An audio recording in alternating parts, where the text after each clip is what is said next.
Welcome to the IOP Lens, where we share the real stories and real journeys behind IOP psychology. This is about real people and the moments that have shaped us as a profession.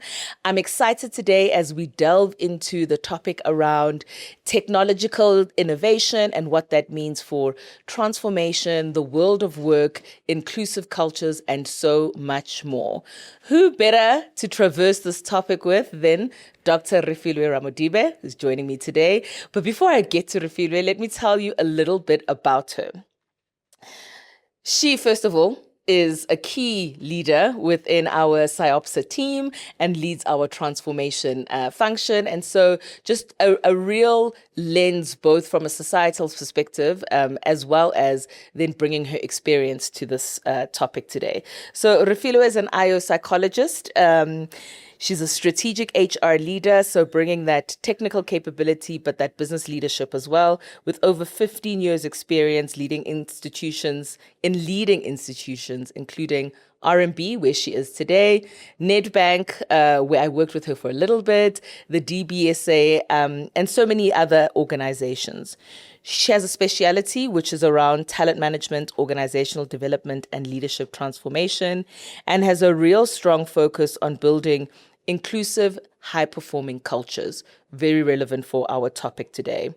Her ethos and her grounding in how she approaches work is focused in transformational, people-centric principles, practices, and she's deeply passionate about mentorship, succession, building the future talent of both our profession and broadly for society.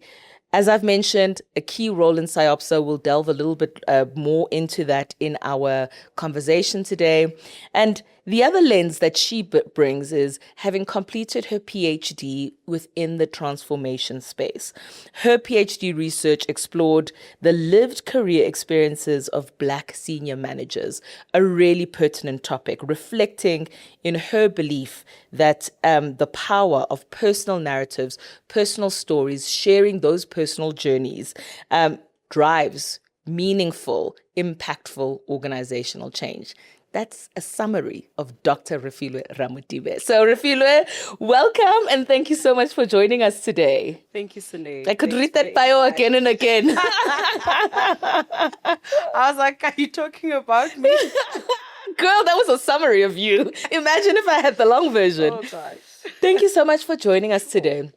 I start every conversation the same because how we end up in these seats is very different for every person.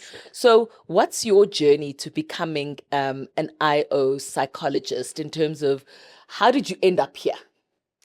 How much time do you have? All the time in the world for you. Yeah, so I think for me, I've always had a passion for working with people.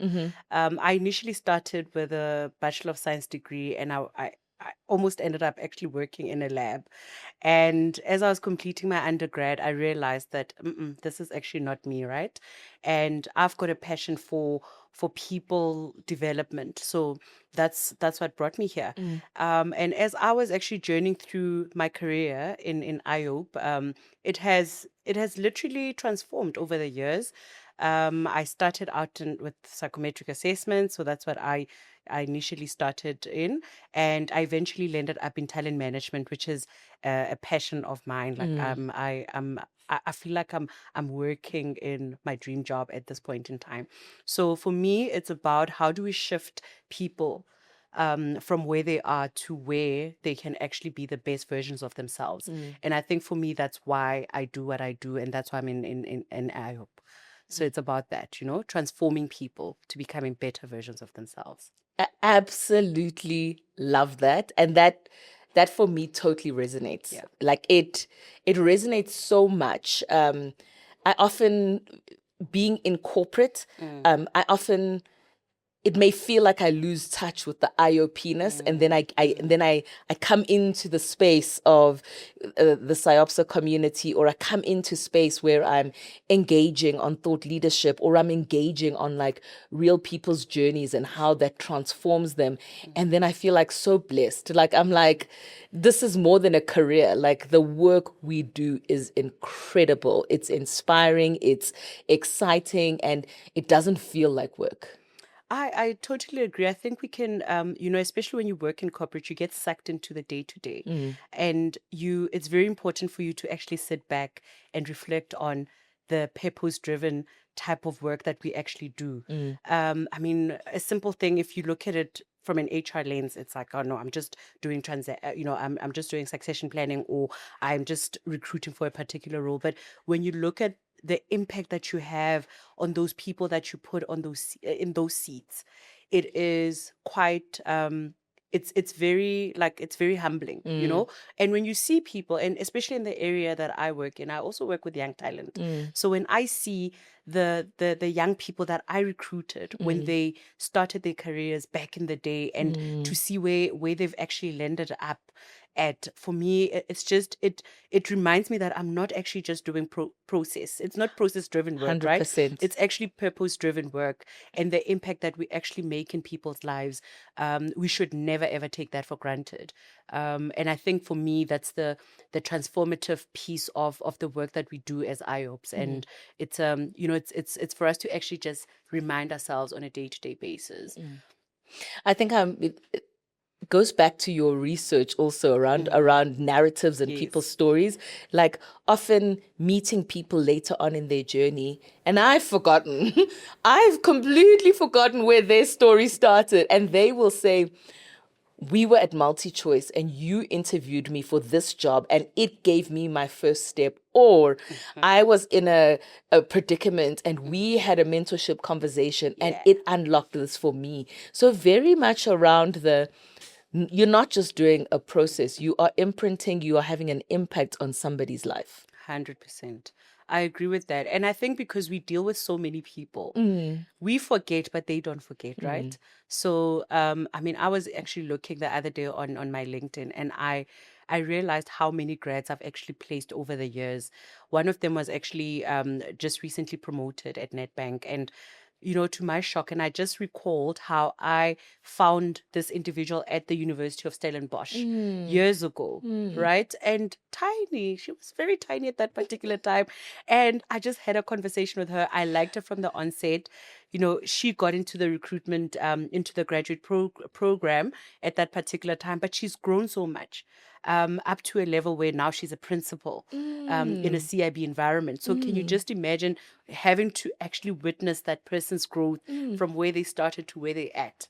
It's just, it gives me goosebumps actually. Also Sikhulile, my friend, we have grown, we have matured, we are older, because isn't that incredible? It is so incredible. It's so incredible. And I think for me, when I have hard days, right?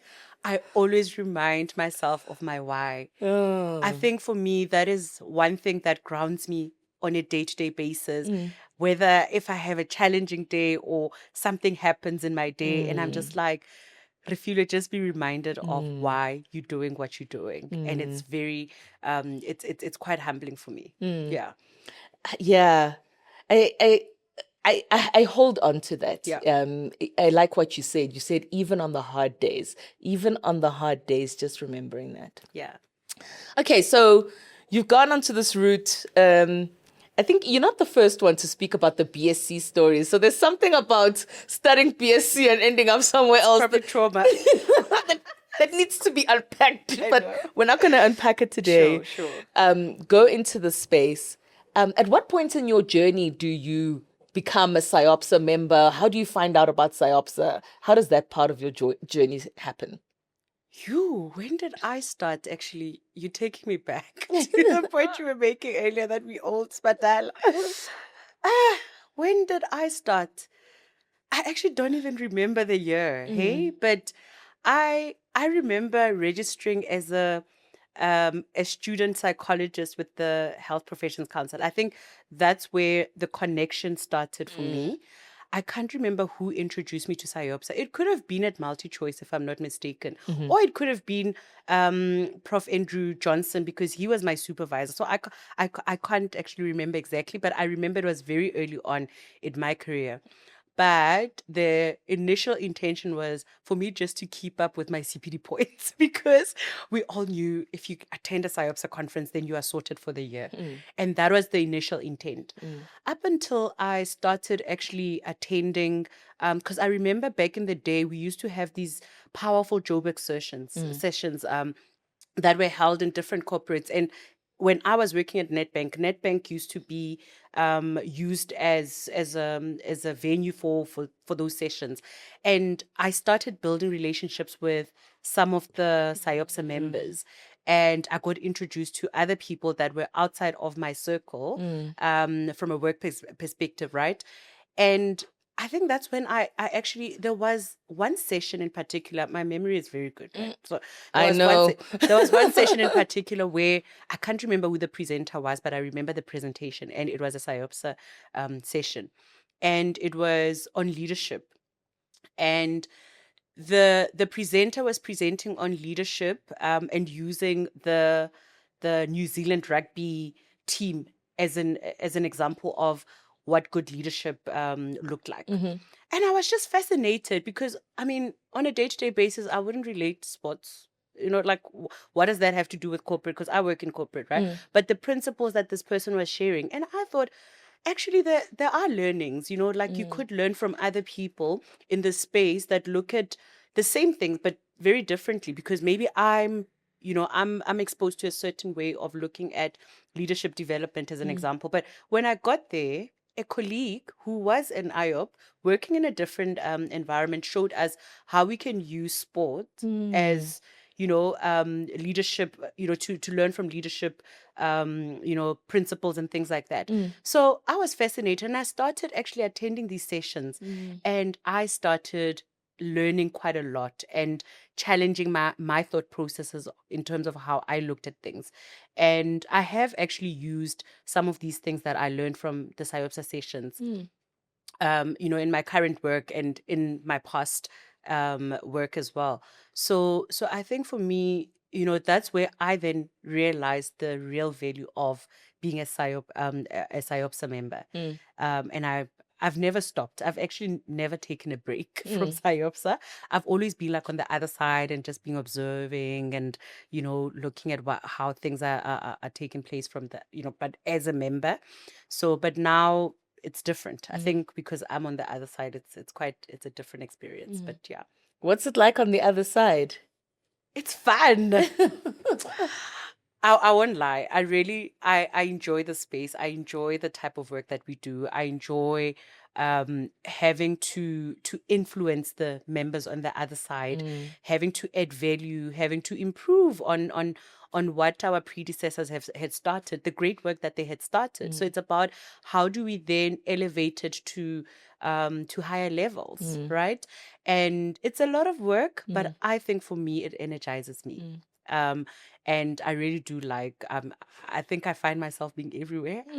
I'm nosy. So you'll see I'll be in regional chairpersons groups. And the other day they were actually asking me like, are you joining us in the meeting? And I was like, no, I'm actually just here to support. So don't let me be a derailer. If you guys need to meet, just meet. But that's the kind of work. And I love being in the space, honestly. Like it's been a great experience for me. And I'm still going to continue serving in SIOPSA because I feel like there's more work that we need to do. I love that. In the space, yeah. Nicola and I had a catch up. We were strategizing about where we are now and where we want to go into the future. And as we were talking, I said to her, I don't know how I ended up here caring so much about our profession and really relishing and enjoying the opportunity to be in a space to have impact. So yeah, it's a really great place to be. Yeah. Transformation. How did transformation and change become such a big piece for you in your career? Sure. I think for me, I started having this passion on transformation when I was doing my honors. I remember it's not a dissertation, right? It was what did we call it at honors level? It's not a dissertation. It's your thesis. No, thesis, I think. It's the same. It's like a write-up, that mini research that we Okay. did. So I was just fascinated with this concept of transforming organizations, right? And I think for me, it was more around the employment equity. It was just one of the values. Let me take a step back. One of the values that drive me as a person is justice, right, and equity. And for me, that's personal. It doesn't matter. I think even when I was growing up and in high school, I was an advocate for that. I wanted people to be treated equally. And it just pained me when I was in my honors class, and there were literally just 2 Black students in honors out of, I think we were 16. And I remembered the friends that I had in 3rd year that never made it to honors. And instead of thinking of myself as I was a special breed and maybe that's why I made it and I was one of the 2, for me, I had questions around why. Why do we not have half, right? Why do we not have a balanced number of students? And I think that question, that's when things started for me. I started actually wanting to understand why is there inequity, right? And my mini dissertation was on affirmative action. And then I started doing that. And then I was like, okay, I'm actually enjoying this. It didn't seem like it was just research. And then when I got to my master's, I then deliberately wanted to step into the understanding the cultures in organization and what is it about those cultures that made it so difficult for someone that looked like me not to actually get to certain levels at that time, right? And that's the passion. Then it never stopped. It never stopped. Then it's I took it, and obviously I took a while before I got into my PhD, but it was actually an extension. I then wanted to know, okay, on the other side, because when I was in masters, it was about what is it with these cultures that is making it difficult for people like me to succeed. Then when I got to my PhD, I was like, oh, okay, now it's been years. There's been progress that has been made in terms of getting people of color into those spaces and those levels.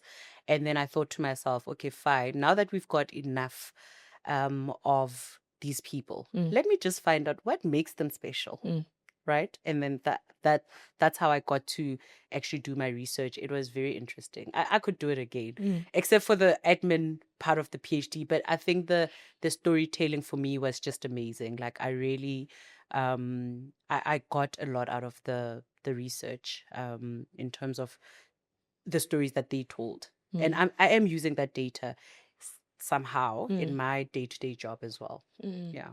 I think there's something there that you said which speaks about you yourself and your journey now, which is the ability to look up and see somebody who looks like you in a seat and know that because that person is there, it means I stand a chance. It's not guaranteed, 100%. but it means that if I can look up and see somebody who looks like me, I stand a chance. And for me, had you told me when I was an IOP just a few years ago that I could be SIOPSA president, I would not have believed you because I had not seen people who look like me as SIOPSA president. And so I'm an HR generalist in corporate. Yes, I'm an IOP. I'm Black, I'm female. I'm like, these are not the things that make a SIOPSA president. But now we're shifting that, right? Yes. We're transforming our society. We're transforming our fraternity. And it means that other people stand a chance. 100%. I totally agree with you. And I think even, not just from, I think even the intersectionality around being a Black female as well, right? It was one of the most fascinating, results that I got from my research. Like it was different because, we've always thought of Black people as homogeneous. Like, we all Black, we all have the same experiences. But it was fascinating to actually find out that the black male and the black female are not having the same experience, right? Because there is that level of intersectionality that actually differentiates our experiences in the workplace. And to your point, I think the more that I see all these black females that are really making an impact and succeeding in the seats that I wish I could get into one day, it's actually, it brings hope to us, right? And then also, then it means that when I go to the young talent and I encourage them and I recruit them, I'm not recruiting based on aspiration, but it's based on reality and seeing where we are headed from a transformation perspective. So I do agree. I agree with you totally. I think with me as well, I never thought of myself as being worthy of being part of the SIOPSA executive committee because I never used to see people that look like you and I in the committee. But I think over the years we have seen progress in that regard. Yeah. Transformation, I feel people kind of view it from two different lenses. The one is, I think of people within project management or change, and in the project management space, thinking of like business transformation and change, right? So there's one lens that's very process, strategy, evolution. Then I see transformation on the other lens, and it's often got a very racial lens to it, like, right? Both very polar opposites. They often don't feel like they touch sides. And I guess there's such a deeply human, impactful piece to transformation. And so these two different pieces, how do they come together into the world of work, or how do we view transformation? Yeah. So that's a very good question, because I think there's always confusion around when you talk transformation. And I don't know if you've noticed, but of late, we no longer talk a lot about transformation, but we talk DEI, right? Yes. So we have kind of like shifted that language, and we're like, oh, no, transformation is being converted into diversity, equity, and inclusion. I'm not going to lie. It feels like transformation's got a bad rep. It feels like transformation has got negative terms. 100%. And I'm in agreement with that. And I think it's because of the polarity in what we were trying to achieve when we wanted equity, right? And equality. Because now, obviously, when you try to push for certain groups to get access to certain things, then it means there's another lens that says that you have to exclude other people in order to include, whereas it's actually not. It was not meant to be to actually be seen that way, right? It was meant to actually take that group and bring them together so that we can actually have equitable experiences and exposure. So I think that's what brought the bad rap on transformation. And I'll get to that question, but I think it's important for us to actually address this one, because I think even from a SIOPSA perspective, having been in this portfolio for it's almost a year now, there's an element that I just started identifying some work that we actually need to do as SIOPSA to bring the two groups together. Because I think over the years, as we were trying to get Black people into the space, then there has been a shift where perhaps maybe, and I don't have the data. I mean, we scientists, so I don't have the data yet, but it's just been based on observation. But there is a sense that the other group is being excluded from that. And I think for me, in the next term as transformation chair, I think that is one of it's something that I think it's very pertinent for us to put as our strategy, to say, how do we bring two groups together so that we become the SIOPSA house looks very diversified, right? And so that we can also dispel that whole notion that transformation is just meant to exclude others at the expense of just having this other group. So I think we need to work on that. On the question that you're asking around the two types of transformation, the other one is very process driven, right? But I think a lot of the time we make mistakes in the mistake in corporate to assume that it's just process driven. But who does the process actually impact? It's people. you cannot remove people from transformation work, whether you're transforming a system or whatever. And that's where change management comes in, because a lot of the time we're just process driven. It's about us converting and changing from this system to the next system. But we're forgetting that we impact people. We're impacting the emotional, the emotional aspect of a person. Imagine having now, I'm being expected to work on a different system. And I was used to working on a particular system for 20 years. Now you're expecting me to use, like even now with AI, you're expecting me to use AI, you're expecting me to use Copilot or whatever. But I'm so stuck to using that old way of doing things. And when you change your systems, you didn't consider me. You didn't consider the impact that it has on me. And if you take that and you combine the two, you didn't even consider the impact that it has on different types of groups, right? Generational groups as well. There's older generation. How are they taking up on these different changes that we have? Not just in AI, but a whole lot of things, particularly, right? If you look at it, there's the Gen Zs, the Gen X's, the Gen Ys. How are they all actually consuming the change, and how are they reacting towards the change? It's people. Right. So you cannot divorce the two. And I think that's where we get it wrong, because we just we design change processes and then we impose it on people. And when we impose it, we assume that people are homogeneous as well. It's the same. The way that Sane will take it is the same way that a grad who's like 23 will take the change. And it's not the same. Yeah. I think so many thoughts. But I think what comes to mind for me is that what you just said around the fact that these things are not separate, right? One is process, but people are at the center of this. Yeah. And this shows up in two different spaces. The one is what you just described around SIOPSA itself. Yeah.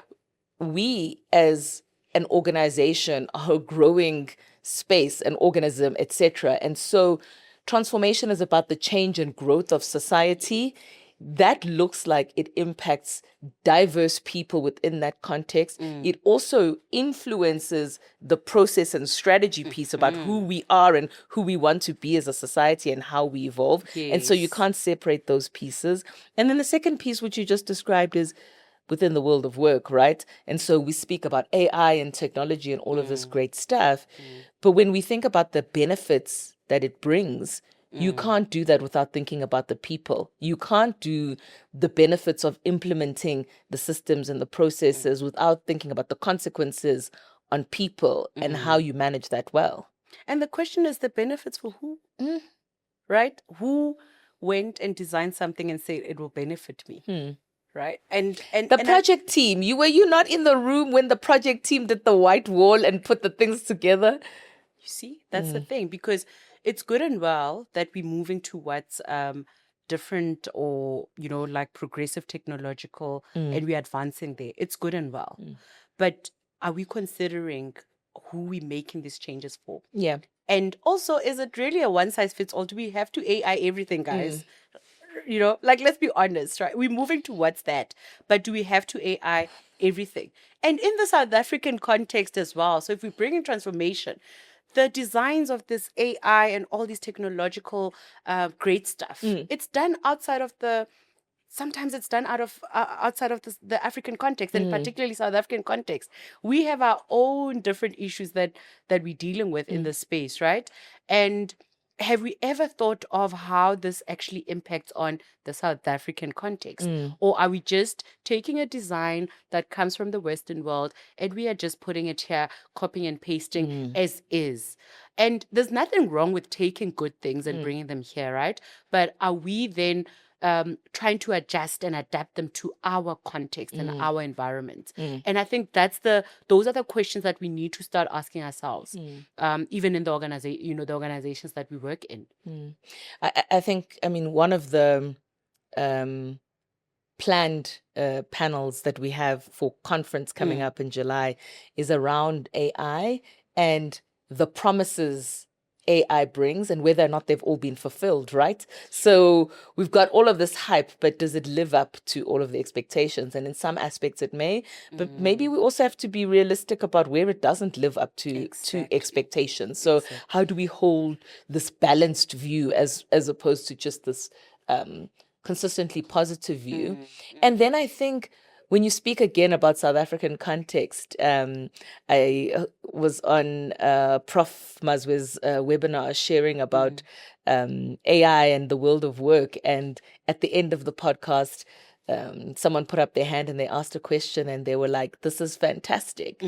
Where are the IOPs in terms of engaging with unions? And how do we work together on this? And I was like, great question. I was like, great question. But like taking that that lens of partnership and saying, this is great. It can help us as well. But how are we co-designing? And how are you thinking about unions and the representation of employees? Exactly. And I mean, if you look at the job market in South Africa as well and the fear of AI, and I mean, it's not unfounded, right? We have high unemployment rates here. People are being retrenched on a daily. So it's about how do we then also change the narrative, or not necessarily just the narrative, but how do we also then redesign the workspaces that we are in to accommodate and upskill the individual so that they can actually move from the jobs that are becoming redundant into the jobs that are AI driven, because you will still need the human, right? But at the moment, there's this whole excitement about the technology and AI that I think we also forget that we're dealing with this big problem in our country of unemployment, and how do we then upskill people? And have we given ourselves enough time to do that, or are we just adopting all these AIs and then, getting rid of people or retrenching people? Have we given ourselves that time to say, how do we then shift and how do we move towards that equitable, equilibrium that I was talking about? How do we get the humans and that to meet somewhere, halfway? I think another thing for me is way back in the day when we were at school, way back then, it's like you followed the rules and you almost ended up in the right place. Like you went to school, you worked really hard, you studied, you got your degree, you got your job. Yeah. Now in this market, people are following the rules and they get their degree, but you don't get the job. Exactly. You don't get the job. The market is saturated with people sitting with degrees who don't necessarily get the job. And of course, people of color. And so I guess the question again is around, how do we transform how we think about work post the university, and how do we give people the skills for them to be productive, for them to be self-sufficient, for them to be able to be successful when they enter the world of work, knowing that the world of work is no longer just a linear from the stage to a job? I think there needs to be more collaboration between the universities and the young talent specialists in organizations. There is a bit of a gap there, right? Because I don't think that we're having the right conversations that we should be having. One part, I mean, the universities, they've got their degrees and all of that, and they're preparing you, but are we also in corporate telling them, this is what I'm expecting, right? In terms of a student that is ready, or a grad that is going to be ready and be, responding to the needs that I have from a skills perspective here. And I think that gap, and we as IOP, we've got an opportunity to actually then, have an impact in that, because we've got IOPs in universities and we've got IOPs in corporate. But are we then bridging, making sure that we bridge the gap between the two? Because that's where we have it wrong. We get it wrong. Secondly, the young talent professionals as well. How are we also ensuring that we design programs that will help and equip the graduates with the skills that are required to be able to cope with all this ever-changing world of work that we are in? Because, I mean, for example, in my space, yesterday I hosted a Young Talent Expo. And one of the things that, or the messages that I was giving to the grads, is that careers are not linear. And I think we need to actually teach or communicate that to our grads, because they mustn't think that just because I studied engineering, I can't work in a bank. We've got lots of engineers that work in the bank. Careers are not linear. And even within the space, once you are already in corporate, it doesn't necessarily mean that you can't actually then pivot. Yeah. Right. So there will be moments where you have to, like, you'll think, okay, I was doing this, and then and then you end up in something different. I mean, I'm a perfect example of that. I pivoted from a science degree into humanities. So it's a clear, indication that careers have changed. But it's about, what are we communicating, and are we also equipping these grads with the right knowledge? And I think that's where the gap is. And then also that bridging the gap between young talent professionals and the universities. I think another piece is around talent strategy. I think organizations want ready now talent, and they don't focus or don't put as much efforts into, for you to get ready now talent, you have to invest 10, 15 years down the line, because you're not just going to wake up and find a talent pool. And so, I mean, R&B does great work in the young talent space, but very much around organizations having a real internal look and say, how are we building pipeline? Because talent is a long-term game. It's not an overnight game. And also continuous development for the internal people, right? Because I think we also focus so much on the grads. Yes, we equip you. We put a lot of attention on you when you start out, when you're starting out, and then 3 years in, you get stuck. Like, okay, you don't know what to do. Are you actually getting the right development that you require to grow your talent, to grow your career, as an example? And also, with careers changing, I mean, we don't have hierarchical careers anymore, but are we also equipping our people to understand that even that is changing, and the way that you develop your skills, it's also changing? So I think there's quite a lot of work that we need to do. I'm just like creating a long list for myself. Like, I need Things to do to this. do. Things to do. So yeah, no, but there's a lot of work we need to do. I think developing our people is a big thing, and it goes to what I said earlier around having an impact and moving a person from point A to the best version of themselves. And I think we need to always have that in mind. It's not just about being profit driven and whatnot, but we need to also focus on people development. I think that's part of like the talent debacle or the talent frustration that people often find in organizations. You hire me as somebody who's talent, then once I'm in the organization, I might not necessarily feel as if I'm getting watered or getting the opportunities to develop. And then you see somebody outside as talent, but you don't see that I'm talent. You just have to invest in me and I can build those capabilities, etc. Because I think often internal staff feel they may be overlooked or they may not be getting developed, and that's a missed opportunity. And I think that's where transformation also comes in, right? Because it's about, are we providing equitable opportunities to people internally as we are with people externally. So transformation is not just about bringing people, it's also those kind of things. So it might be the same demographic, but what are you saying about a person who has been in this space for so long? Yes. What have you done to intentionally actually grow them into the career that they actually aspire for? So it's also so now it means that there's a form of discrimination. It is a form of discrimination. So you're discriminating against your internal candidates, and you have a preference for external. So that's also discrimination.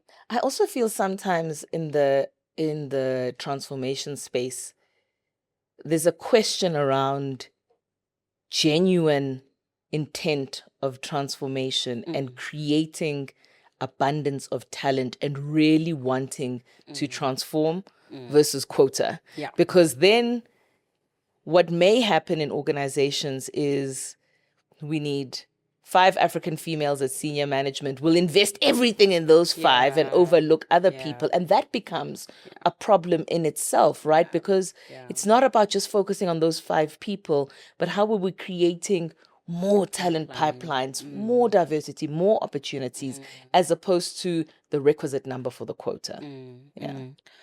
Shoo, the quota argument. I think even with the research I did for my PhD and my master's, right? That debate around quota versus, people that have a genuine contribution, it's been there. But I can say in the most recent research that I did, my PhD, that's not, that's not what I found. I mean, I don't know if I can mention the bank, but one of the banks, like the Blue Bank, which when I was doing my research across the different financial institutions, they've got such a strong pipeline of diversified candidates in very high positions, and they are the bank that is actually doing the best, not just in South Africa but across the African continent. So then that dispels the whole quota argument. And then on the missing, we call it the missing middle everywhere. I guess there's a missing middle at school. This is the missing middle, which is the middle management cohort, right? That's where I think in almost all the organizations that I've worked in, that has been a problematic area in terms of how do we ensure that we also provide opportunities for those individuals. And I think that's where the challenge is, because succession, we do it well when it comes to senior management, but we also, it's kind of like an egg and a chicken situation, right? Because for you to actually get the people ready for senior positions, you have to work with this middle management. And I think that's where the issue around getting people from outside comes in, because now you're forgetting these people, right?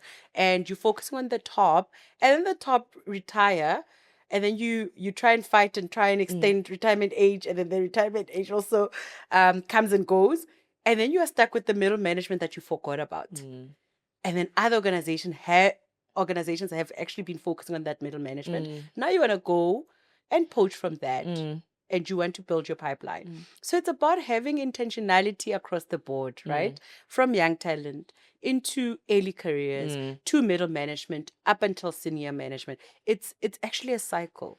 So you need to make sure that you focus on all of it. You can't just focus on just one one group and you forget about, because it's actually, they're connected. So if you miss one step, then it means that there's something you're going to miss the rest. Yeah. From a pipelining perspective.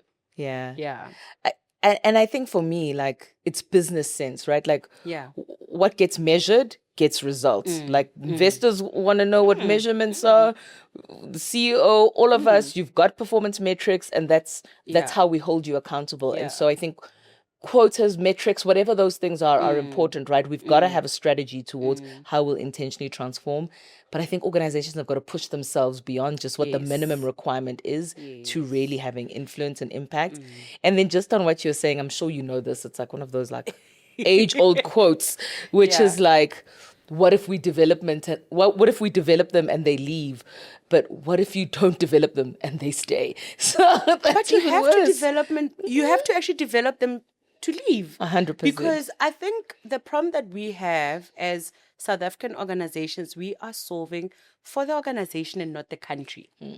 And I think if we change our mindsets, and that's where the transformation comes in. And for me, it's like, what are we transforming? I'm not transforming the organization that I'm in. I'm transforming the country, right? I'm making sure that I build a talent, because transformation is beyond just the DI aspect, but it's about transforming even from a skill perspective. So if I'm transforming, and if I build a talent pipeline within the space that I'm in now, I'm building the talent pipeline for South Africa. 100%. And I think the day we all actually have the same vision, then all these talent wars also, like, are we really in a talent war? Or are we really in a space where we are starting to actually then build the talent for the country instead of just for one organization? Yeah.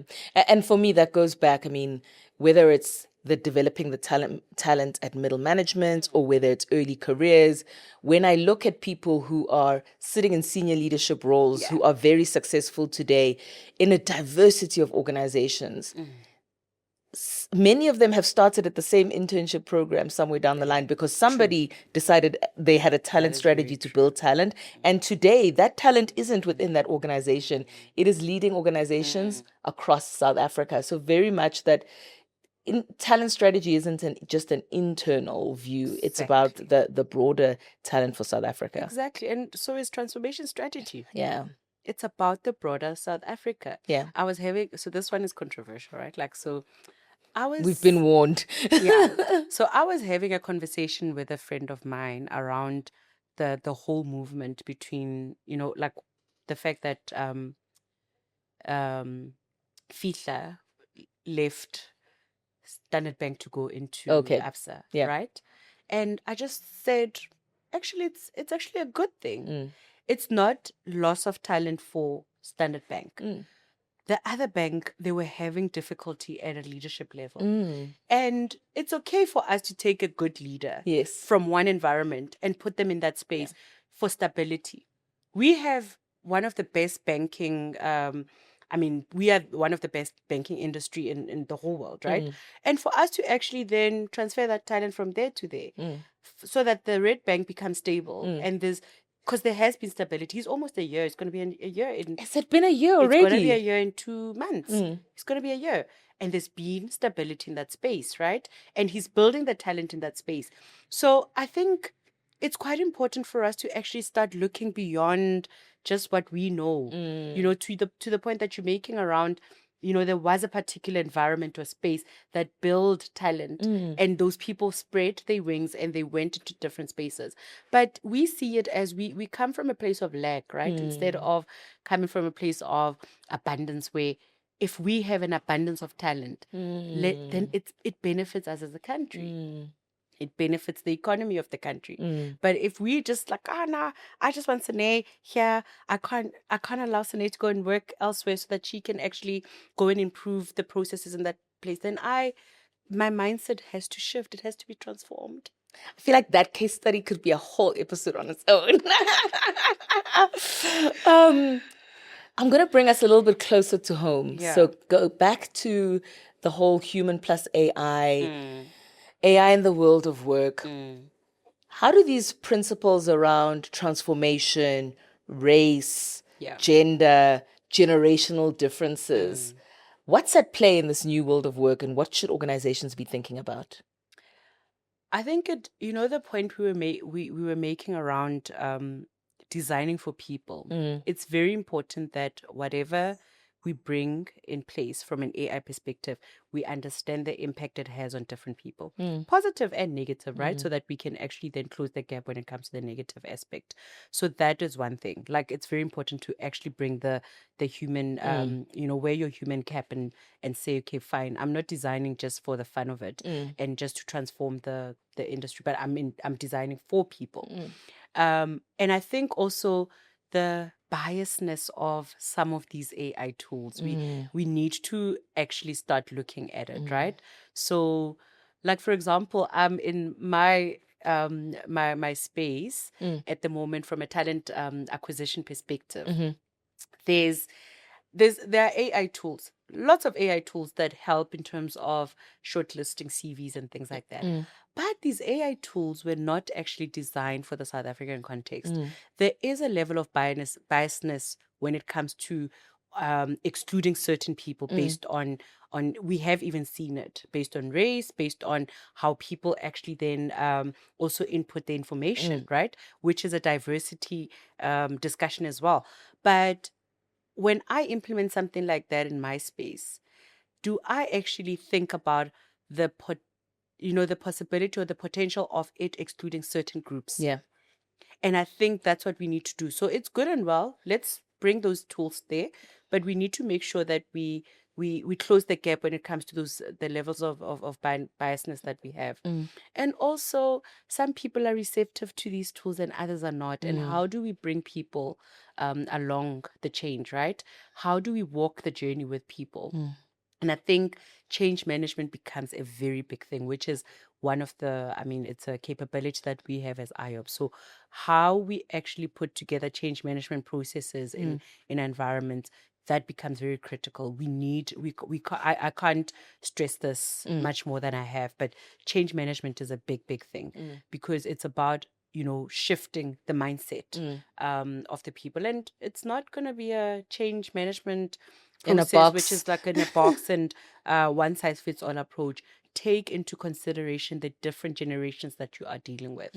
And they are all at different levels. I mean, we've got TikTokers at this point in time that work in corporate. We've got the baby boomers. I mean, they're not the TikTok generation. Some are, but majority is not. So, you have to take into consideration how people engage with these tools.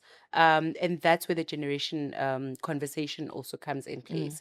But I think for me, the only thing that I'm a little bit like, it makes me a little bit uncomfortable is that whole biasness, and how do I catch it before it actually creates a bigger thing than it should. So I think change readiness and walking the journey with people is very important. I think something you touched on is so critical, which is AI and all these like learning modules and large learning modules, etc. They're learning from history, and what is history? It's Western, right? Exactly. So it doesn't have Afrocentric lenses. So Yes. how do we make sure that we cater for that again around the contextual relevance being really important when it comes to bias, inclusion, and the impact on our people? And then I think also like the part you touched on around culture and change, like we're so excited about implementing technology, but what does technology mean, right? Like, here's a technological platform, everybody use it. Do I trust it? Am I comfortable with it? Do I feel like I can show up within that space? There's so many different layers that sit around it holistically. I don't know if you heard the story around remember those animated things, those pictures that we were all creating on, and how on ChatGPT. all our personal information is in there. So we've all given away all our personal information. But that's the thing. Yeah. So, and also like, then it's a question around when I'm implementing something like that in the work environment. Some people are not comfortable with having the information, being in the public. They're not. They don't have LinkedIn profiles. They don't have Facebook. There are people that are genuinely like, I don't trust technology. I don't trust this. They've got these conspiracy theories. Some are conspiracy theories. Some are, they actually are factual. But how do you then accommodate individuals that are not comfortable? There's a whole other can of worms around ethics and how you teach people also to use technology in a safe way, right? Because Refiloe has to do a report on talent. She takes all the talent data, she puts it into ChatGPT, which is a public platform or whatever. She hasn't sanitized the data. There we go. There, all your organizational data is gone as well. 100%. Yeah. And also, I mean, even the ethical use how do we also preserve the right skills and the knowledge and whatnot? Because it has also become like it's been misused as well, right? Where you will get a report and you will see, like my team knows, like I can spot a ChatGPT from far. Some of the grammatical things drive me crazy. I see 3 dashes and I'm like, stop it. I'm like, you didn't even bother to change the font, So it also makes people, become lazy. But I think in our space, it's easier because we were taught how to research, right? Like, and how to do research is like, you know the ethical principles around, like when you quote, when you reference people and things like that. So I think we, in our profession, like we kind of like safe. So I can trust the IOPS to actually use it in a safe way. But I have seen the misuse of AI where it's like, I would have my mouth wide open. I'm like, I can't believe that you literally went and copied and pasted the same thing here. You didn't even actually customize it to the environment and the context. So it's like, just copy and paste it. So you are right. The ethical principles around using this. And maybe that's where we also need to step in as IOs, because ethics are very big in our world. Yeah. Yeah. I mean, I often use chat or technology. I don't lie about that. Like, I use it. But I also sometimes get frustrated when it doesn't give me what I want. And that's the reality, that the role of humans doesn't go away.